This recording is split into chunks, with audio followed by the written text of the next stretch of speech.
Hello, World Wide Web. I'm Decker Shadow, the internet personality with the best hair, and welcome back to The Summer of Freddy vs. Jason.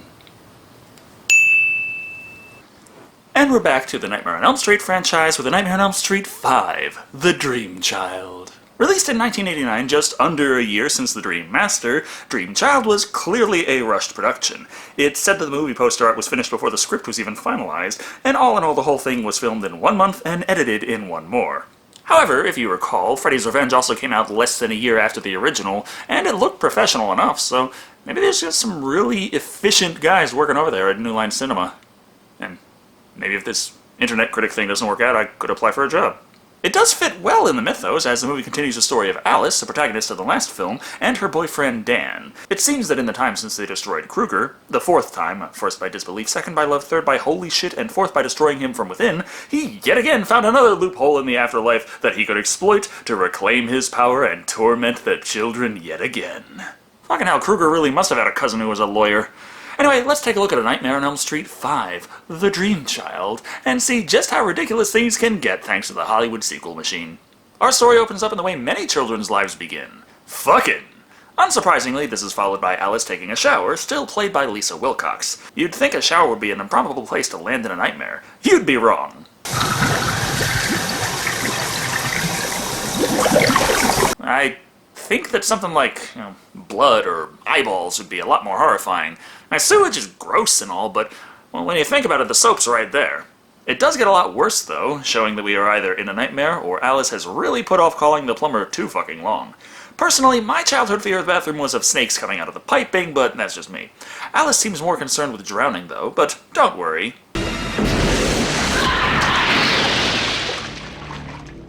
This dream was programmed by Bethesda. The dream leads her to the insane asylum where Freddy was conceived, chock full of the 100 madmen. Genetically speaking, of course, only one of them is his father.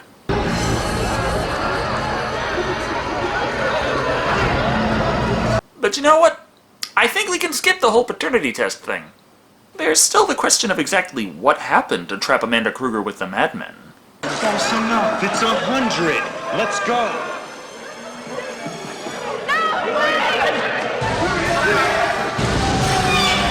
Because two guys couldn't be arsed to count to 100. Which makes the claim of him being the bastard child of 100 madmen a lot harder to substantiate. The bastard child of approximately 100 madmen. Give or take. We all know where this is going. Alice waking up, because it was all just a dream! Jesus.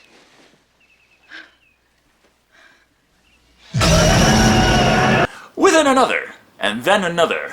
Or not. Or yes. And well, fuck it, you all know how this franchise works by now.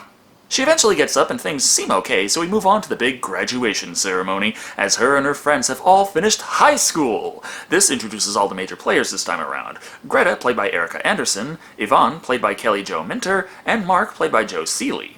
Have a taste, anyway. Greta, that's not what a cover girl puts in her body. Shit. And already we can see the new characters are not all that complicated, and nor is the acting. Greta's mother is Racine, played by Pat Sturges. She aspires to raise her child to be a model, and is doing so by being a prudish helicopter parent.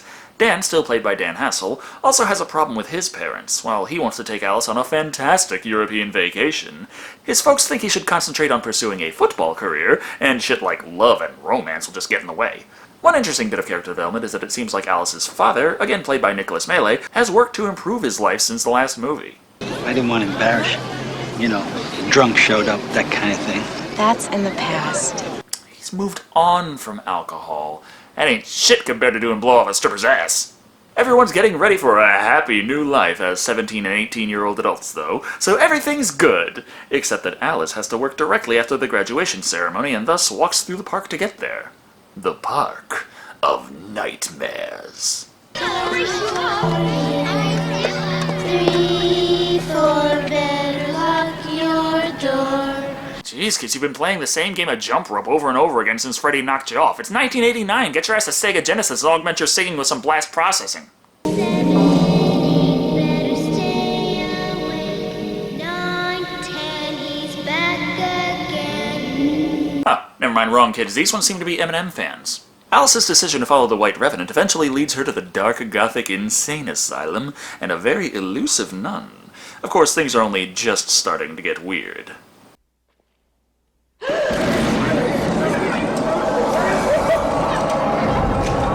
See what I mean? The doctor's wearing a bow tie. Who the fuck does that?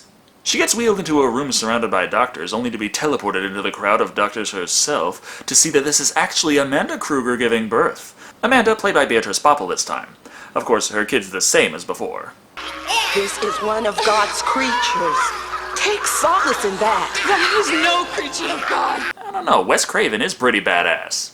When we see the Freddy baby, it seems that he's already pretty fucked up. He is also an infant on a mission, escaping the hospital dream to rush forward into the church dream from the end of the last movie, finding the remains of Kruger waiting there.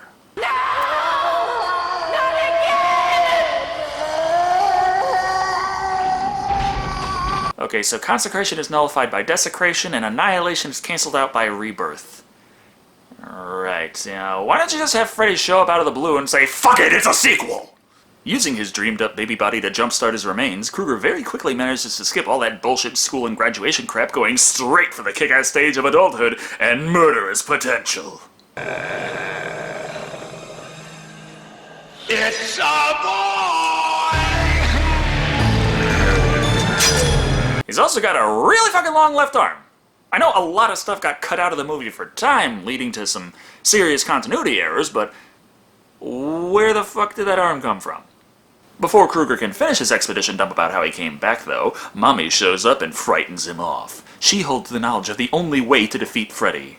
For real this time. I must be released from my earthly prison. How? Look for me in the tower. Fuck, if you didn't insist on that dramatic pause, you could have given her the full address. With that done, Alice runs, right into her place of occupation. It also seems like her little romp through Wonderland took a bit longer than it seemed. I thought you were dead. You're 4 hours late.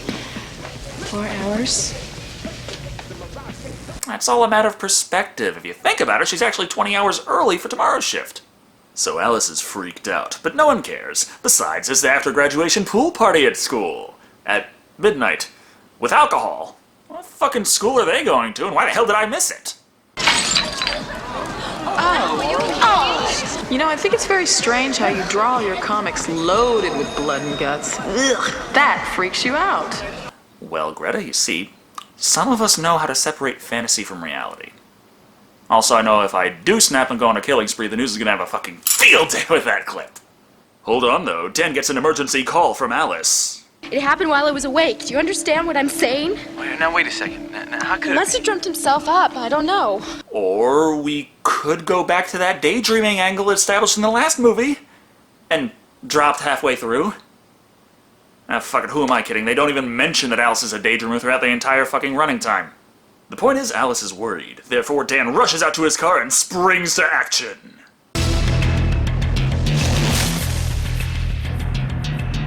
Like fucking Knight Rider up in this bitch. I'm calling about my wayward ex-son Daniel, who's been acting like an ungrateful, unmanageable dickweed ever since he was seduced by that bimbo slut whore Alice. Mom? Knight Rider with mommy issues. If I were you, lady, I'd kill the ungrateful pig. And lest we forget a psychopathic supernatural serial killer who's going to turn his own car against him to get the body count started. Of course, this is Freddy we're talking about, and you know, he doesn't just go in for the kill. He likes to play with his food before he eats their souls, and with that in mind, doesn't kill Dan right away, but throws him back to square one, only without access to the phone or his car. So you know you're on Freddy's turf, you have seen him, and he is trying to kill you. Do you really think the convenient motorcycle with the key right in the ignition waiting for you is really a good idea?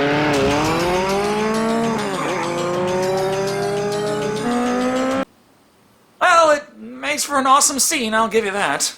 No surprises here, but the bike is actually Kruger himself. Slightly more surprising is the method he takes to kill Dan, merging the bike with him directly, transforming him into a biomechanical horror in the process. Dual injection!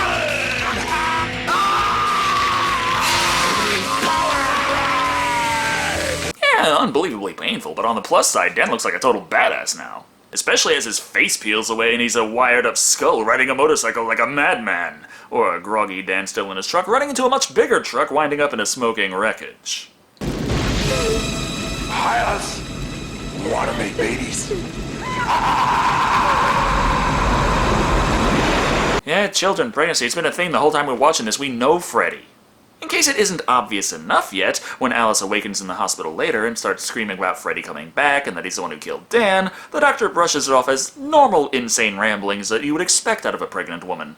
Oh, also, Yvonne is a doctor. Fuck college, she's on a fast track to an awesome career. They decide to keep her there that night, and when everyone else is gone, Alice meets a new character, Jacob, played by Whit Hartford. Well, my name I'm is... sorry your boyfriend got killed. How did you know that? I could tell you were sad. Most sad women around here are sad because their boyfriends got killed. This is a fucked up town to grow up in. Before they can talk too much, though, Jacob runs off, and come morning, Yvonne tells Alice she can't help her find the kid, considering there is no children's ward in this hospital. That mystery with clues as subtle as sulfuric Visine out of the way, Alice moves on to warning her friends about the impending threat of Freddy Krueger, the man who comes in your dreams to kill, who has killed, and will kill again if they don't do something fast. Now, of course, none of them believe her. Listen to me! This isn't some kind of joke! You'd think after the 5th movie in a franchise all taking place in a small town, people would start to take this kind of shit seriously. Hell, Jason was a legend around Crystal Lake before he even started killing people in the 2nd movie. So they act supportive, but the kind of support which is just making sure that she doesn't hurt herself or her baby with how crazy she is right now. This means Freddy's gonna have to off some more of them before people will listen, but Greta's too preoccupied with an argument at dinner with her mother, and several agents interested in a potential modeling career for her. Why don't I just eat the whole goddamn tray, go throw up, and come back for seconds, all right? Bon appetit, bitch. An excellent nightmare.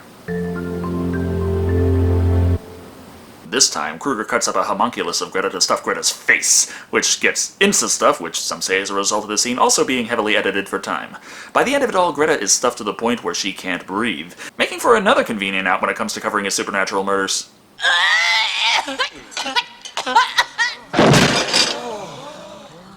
Dying? I swear. Greta, you always find some way to ruin dinner! With her down, Alice and Yvonne meet up with Mark to console him, as there was a sort of quasi-romance going on between Mark and Greta. While Yvonne is there for emotional support, Alice jumps right into figuring out what Krueger's gimmick is this time around. Krueger has to use my dreams, but he got to Dan and Greta while I was awake. How's he doing it? Well, considering the title of the movie and all the stuff we've established about the situation so far, it really isn't that hard to figure out. Why don't you two stick to reality? Why don't you shut up and let her talk? I mean, 2 of us have died in the past 2 days. Does that strike you as particularly normal? For Springwood, yes. This causes a rift between the friends. Mark still doesn't really believe the stories about Krueger are 100% true, but given the situation and the loss of his love, he's at least willing to entertain them, and decides to do some research on the guy. Yvonne, on the other hand, insists they're both crazy and refuses to listen to this, so that leaves Alice and Mark alone that night, before Alice goes to make them a pot of coffee. But when she returns...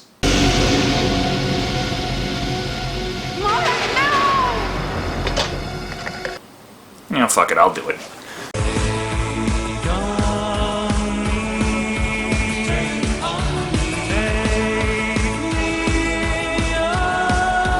Alice won't stand for this two-dimensional terror, though, and inserts herself into the story faster than a bad fanfiction. This allows her to save Mark from the mysterious hole in the ground before running back into Jacob out of the blue. Maybe we should go look for your mom. She doesn't want me around. I'll bet she's very worried about you. I would be. No, you're not. You don't even care about being a mom. How come you don't think about me? You motherfucker, she does have a job, and besides, you're not even old enough to kick. Who said I don't like you? My friend with the funny hand. Jacob, on what basis do you have to judge normal and abnormal? Before she can convince him that Krueger is a bad man, Jacob runs off, and she runs after, only running back into the real world along the way. At least now Mark is completely on board with the idea that Freddy is real. Being nearly killed by the man will do that to you. Alice, on the other hand, seems to think that having an ultrasound is going to give her some insight into this crisis. Don't ask me how. Dr. Moore, do unborn babies dream? As the fetus develops, it can spend up to 70% of its day in a dream state. You don't need an ultrasound for that. You could have gone to the goddamn library and picked up a medical encyclopedia and looked this shit up yourself. It's kind of like Google in the Stone Age for all the kids out there. But yeah, that's the angle they used to bring Kruger into the world while Alice is still awake. Alice the daydreamer. Her baby's sleeping. Seems all that coffee Alice has been gulping down hasn't done much to keep Jacob alert either. That, or he's just developed one hell of a tolerance already. This brings Alice into her own womb to witness what Kruger's master plan is. Feeding time. Soul food for my boy. He's going to be reborn through Jacob, and as such is fueling Jacob with his own power source. Which should be leaving Kruger powerless, all things considered, but it's not. He's more powerful than ever. Because, you know, fuck it, he's after the baby. What's he doing to my baby? Please, young lady, try to keep calm. You know, actually, now that I think of it, I really should have got a Keep Calm and Murder Teenagers poster for this summer. Alice has no sense of subtlety, though, blurting out how an undead specter is murdering their friends and feeding their souls to her unborn child. This leads to Dan's parents coming by to offer Alice the chance to agree to let them adopt Jacob and raise him as their own child. This because the doctor called them and let them know Alice is out of her goddamn mind. Even better, she refuses, and this subplot never comes up again. Really felt like a lot more could have been done with that, but I digress. Mark's done tons of research on Kruger, and even found out that the gravestone for Amanda Kruger was just a memorial stone. She was assumed to commit suicide, but no body was found, and nobody knows where her remains might be. We have to find where she died to release her soul. I want you to stay awake and watch me, okay? Yeah, no problem. Find out where her remains are, not by searching or just remembering that she very clearly said the tower in the dream. Just go back to sleep and dream again. I mean, you gotta be double sure about this shit, right? Around the same time, Yvonne has returned to the pool, now all alone. I'm starting to wonder if this is a high school pool or not, considering I don't remember any jacuzzis in any school I've ever been to, but the point is... she's all alone, giving Kruger the perfect opportunity to take her out. Except Greta was surrounded at a dinner party and Kruger did it anyway. You know, fuck, it doesn't have to make sense. As such, she is attacked by the everything. This sends her flinging off the diving board at a crazy angle, turning into a proper dive, into a puddle, which leads her into a boiling vat. Somehow. Fortunately for her, Alice comes in shortly after. I know exactly what you're up to. I thought I was up to, Freddy knows how to get all them bitches wet.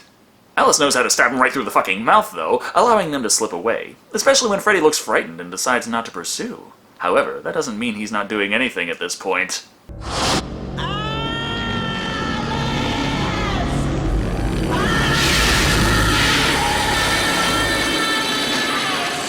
Great, now I know if Freddy ever comes for me, I'm going to be fighting him with my goddamn editing software.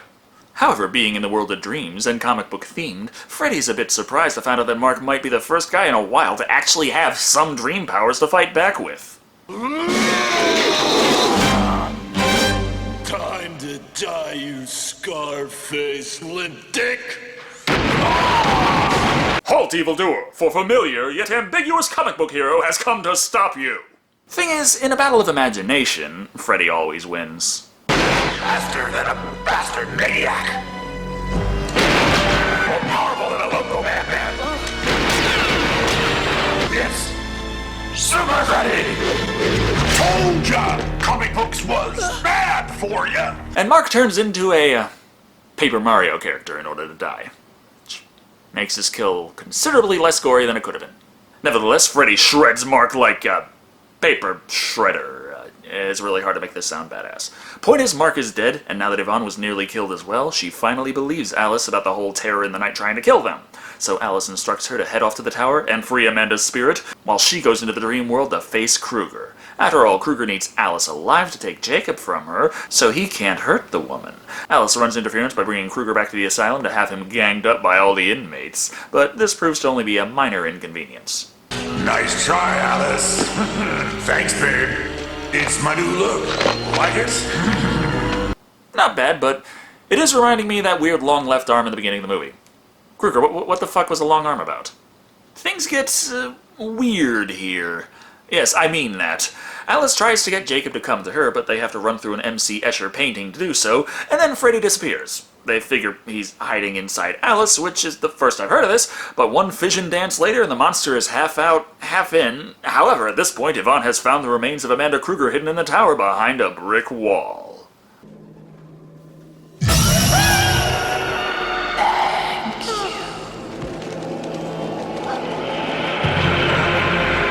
So, was it her skeleton there? Or is it a ghost skeleton? Well, what was holding her clothes up? I have no idea what the fuck I'm looking at. Must have been a supernatural game of tag, because this was enough to free her from her confines, which didn't seem to hold her all that much in Dream Warriors, but never mind that. Now she can enter the dream world, and her first order of business is telling Jacob to unleash the power that Kruger has given him. Now we have a little monster kid. That's great.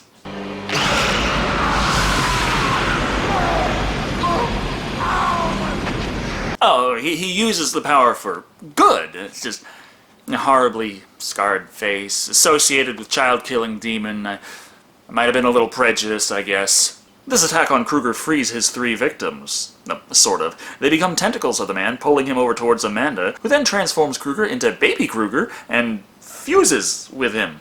It looks like she's not having the easiest time with that plan, but it stopped him, for now, so happy ending! 9 months later, Alice is happy as can be, and her son, Jacob Daniel, is a healthy baby boy, with no horrible death in the future waiting for him whatsoever.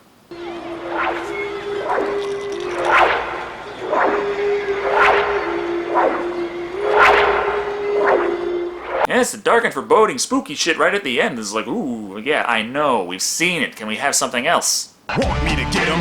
Well, I got him. My mouth is an Uzi, and I shot him with hundreds of rhymes, rhythm designed to make him rewind. This time I draw the line.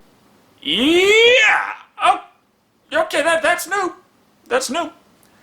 There was no rap at all in any of the previous movies. Or indeed in this one until the credits, so yeah. Anyway, that was A Nightmare on Elm Street 5, The Dream Child. It is kind of wonky. One interesting thing about it is it sort of bucks the trend of horror movie sequels in that the body count is considerably smaller this time around. Only 3 people are off by Freddy, which is less than even the original movie. Most sequels suffer from the seeming requirement to up the ante by increasing the deaths, because that gives less time to flesh out the characters, and things start feeling very samey after a while. That is not really a problem here, but there are some pretty big issues. Despite having time to give us more interesting characters, they do seem to fall into archetypes. Greta and Mark specifically. You know pretty much everything about them within the first 5 minutes of seeing them on screen. Efficient, but not great for depth. So far as the hook or gimmick this time around, it mostly worked with a few caveats. Considering Alice beat Freddy with a mirror last time, I'm not sure why she didn't just pick up another mirror and try again. I'd understand if it didn't work for some reason, but the option was there. I think the big issue I have is as imaginative as the story went, and as creative as the kills were, the flatness of a lot of the acting and the shallowness of most of the characters left it feeling a lot more by the numbers than it really was. A little more time to polish would have done the movie a world of good, but as it stands, A Nightmare on Elm Street 5, The Dream Child comes in at 3 biomechanical motorcycle death races out of 5. It's fun enough, but it's not really a favorite of mine. Thank you all for watching. I've been Darker Shadow, and remember, when shouting at the top of your lungs about supernatural forces that are trying to kill your unborn child, keep skeptical authority figures out of earshot for that.